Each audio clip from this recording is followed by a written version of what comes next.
नमस्कार, जनादेश के खास प्रोग्राम शख्सियत में आपका स्वागत है। मैं हूं आपके साथ प्राची सिंह और आज के इस खास प्रोग्राम शख्सियत में हम बात करेंगे प्रफुल्ल चंद्र राय जी की। जी हाँ, प्रफुल्ल चंद्र राय भारत में रसायन विज्ञान के जनक माने जाते थे। वे एक सादगी पसंद तथा देशभक्त वैज्ञानिक थे, जिन्होंने रसायन प्रौद्योगिकी में देश के स्वावलंबन के लिए अप्रतिम प्रयास किया। सादा जीवन, उच्च विचार वाले उनके व्यक्तित्व से प्रभावित होकर महात्मा गांधी जी ने भी कहा था, शुद्ध भारतीय परिधन में आविष्टित इस सरल व्यक्ति को देखकर विश्वास नहीं होता कि ये एक महान वैज्ञानिक हो सकता है। प्रफुल्ल चंद्र राय की प्रतिभा इतनी विलक्षण थी कि उनकी आत्मकथा life and experiences of Bengali committee, एक बंगाली रसायन यज्ञ का जीवन एवं अनुभव के प्रकाशित होने पर अति प्रतिष्ठित अंतरराष्ट्रीय विज्ञान पत्रिका नेचर में उन्हें श्रद्धा सुमन अर्पित करते हुए लिखा था कि लिपिबद्ध करने के लिए संभवित प्रफुल्ल चंद्र राय से अधिक विशिष्ट जीवन चरित्र किसी और का हो ही नहीं सकता।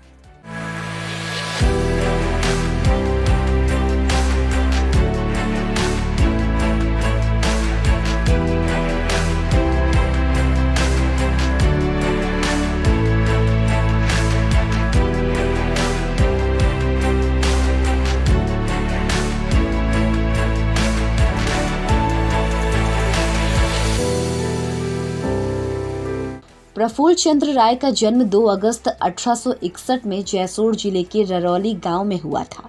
ये स्थान अब बांग्लादेश में है तथा खुल्लन जिले के नाम से जाना जाता है। उनके पिता हरीश चंद्र राय इस गांव के प्रतिष्ठित जमींदार थे। वे प्रगतिशील तथा खुले दिमाग के व्यक्ति थे। आचार्य राय की मां भुवन मोहिनी देवी एक प्रखर चेतना संपन्न महिला थी। जाहिर है कि प्रफुल्ल पर इनका प्रभाव पड़ा था। आचार्य राय के पिता का अपना पुस्तकालय था।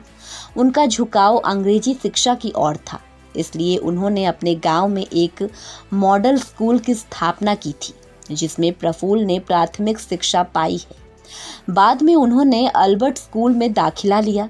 सन 1861 में प्रफुल्ल ने अपने बड़े भाई नलिनी कांत के साथ डेविड हेयर स्कूल में प्रवेश लिया।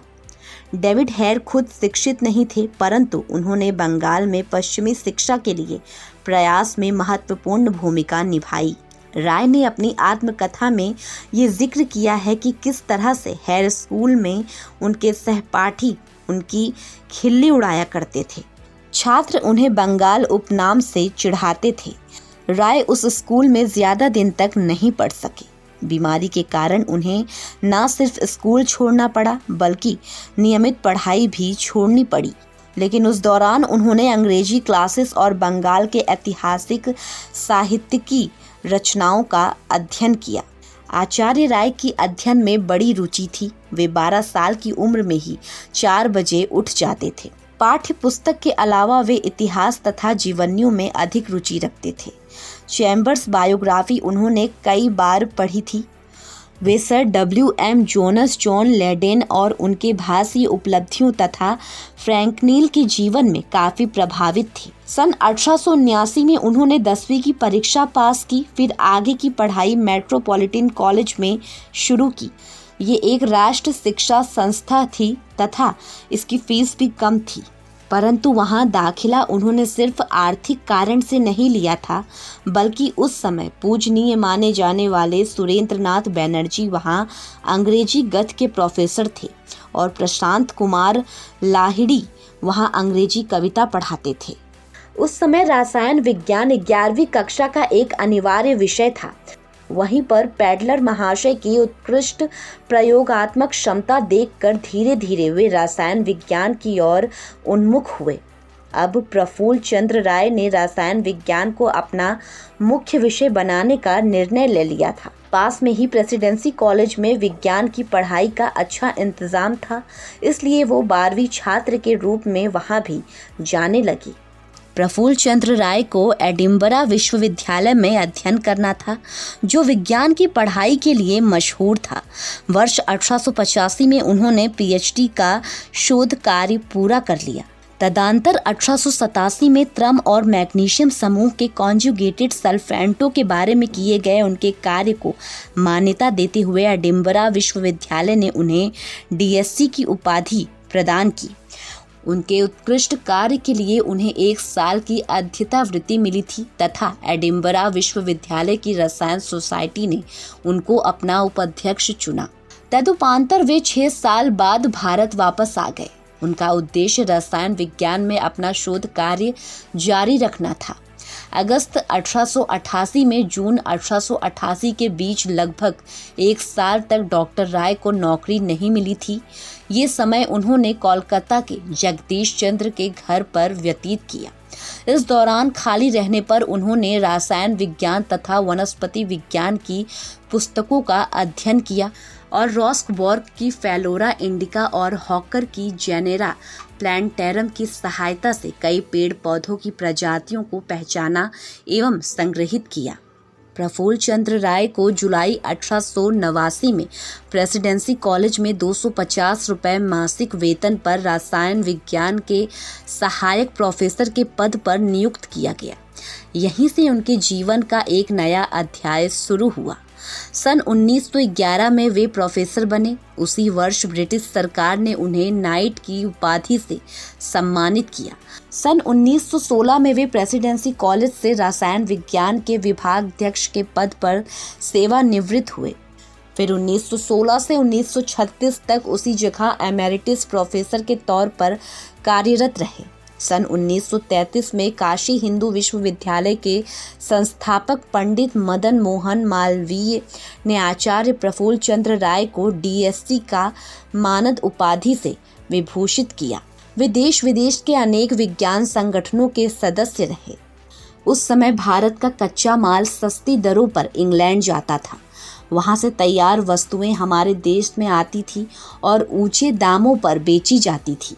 इस समस्या के निवारण के उद्देश्य से आचार्य राय ने स्वदेशी उद्योग की नींव डाली।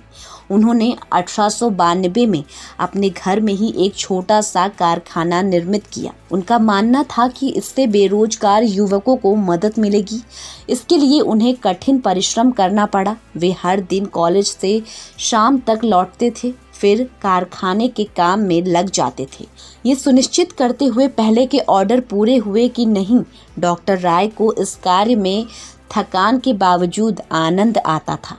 उन्होंने एक लघु उद्योग के रूप में देसी सामग्री की मदद से औषधियों का निर्माण शुरू किया।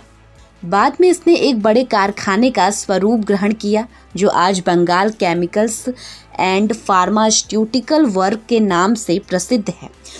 उनके द्वारा स्थापित स्वदेशी उद्योग में सौदेपुर में गंधक से तेजाब बनाने का कारखाना, Kolkata pottery works, Bengal enamel works तथा स्टीम नेविगेशन प्रमुख है।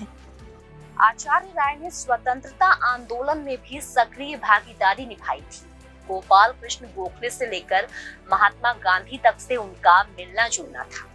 कोलकाता में गांधी जी की पहली सभा कराने का श्रेय भी डॉक्टर राय को ही जाता है। राय एक सच्चे देशभक्त थे। उनका कहना था, विज्ञान प्रतीक्षा कर सकता है पर स्वराज नहीं। वो स्वतंत्रता आंदोलन में सक्रिय भागीदारी थी। उन्होंने सहयोग आंदोलन के दौरान भारतीय राष्ट्रीय कांग्रेस के रचनात्मक कार्य में मुक्तहस्त आर्थिक सहायता दी। उन्होंने अपने एक भाषण में कहा था, मैं रसायनशाला का प्राणी हूँ, मगर ऐसे भी मौके आते हैं जब वक्त का तकाजा होता है कि टेस्ट ट्यूब छोड़कर देश की पुकार सुनी जाए। शोध संबंधी जर्नलों में राय ने लगभग 200 पर्चे प्रकाशित किए। इसके अलावा उन्होंने कई दुर्लभ भारतीय खनिजों को सूचीबद्ध किया। उनका उद्देश्य मेंडेलीव की आवर्त सारणी में छूटे हुए तत्व को खोजना था। उनका योगदान सिर्फ रसायन विज्ञान संबंधी खोजों तथा लेखों तक सीमित नहीं था। उन्होंने अनेक युवकों को रसायन विज्ञान की तरफ प्रेरित किया। आचार्य ने एक और महत्वपूर्ण काम किया। उन्होंने 2 खंडों में हिस्ट्री ऑफ हिंदू केमिस्ट्री नामक महत्वपूर्ण ग्रंथ लिखा। इससे दुनिया को पहली बार ये जानकारी मिली कि प्राचीन भारत में रसायन विज्ञान कितना समुन्नत था। इसका प्रथम खंड सन 1902 में प्रकाशित हुआ था तथा द्वितीय खंड 1908 में। इन कृतियों को रसायन विज्ञान के एक अनूठे अवदान के रूप में माना जाता था। आचार्य राय ने बांग्ला तथा अंग्रेजी दोनों भाषाओं में लेखन किया। सन 1893 में उन्होंने सिंपल जूलॉजी नामक पुस्तक लिखी, जिसके लिए उन्होंने जीव विज्ञान की मानक पुस्तकें पढ़ी तथा चिड़ियाघरों का स्वयं ही दौरा किया। उन्होंने बासुमती, भारतवर्ष, बागबानी, बंगलार बानी, प्रवासी, अंदाज बाजार पत्रिका और मानसी जैसी पत्रिकाओं में बहुत सारे लेख लिखे। ऐसा कहा जाता है कि उन्होंने अपनी राय का 90% दान कर दिया। सन 1922 में उन्होंने महान भारतीय कीमियागर नागार्जुन के नाम पर वार्षिक पुरस्कार शुरू करने के लिए 10,000 रुपए दिए। सन 1936 में उन्होंने आशुतोष मुखर्जी के नाम पर भी एक शोध पुरस्कार शुरू करने के लिए 10,000 दिए। कोलकाता विश्वविद्यालय को उन्होंने रसायन विज्ञान के विस्तार तथा विकास के लिए 1,80,000 रुपए का अनुदान किया।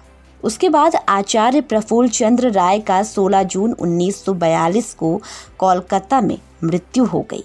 उनके बारे में university college of science London के प्रोफेसर F.G. डोनान ने लिखा था, सर पीसी राय जीवन भर केवल एक संकीर्ण दायरे में बंधी प्रयोगशाला विशेषज्ञ बनकर नहीं रहे, बल्कि अपने देश की तरक्की तथा आत्मनिर्भरता हमेशा उनके आदर्श रहे हैं। तो आज के खास प्रोग्राम शख्सियत में हमने बात की प्रफुल्ल चंद्र राय जी की। उम्मीद है आप सबको इनकी कहानी पसंद आई होगी। तब तक के लिए हमें इजाजत दीजिए और देश और दुनिया की खबरों में बने रहने के लिए देखते रहिए जनादेश।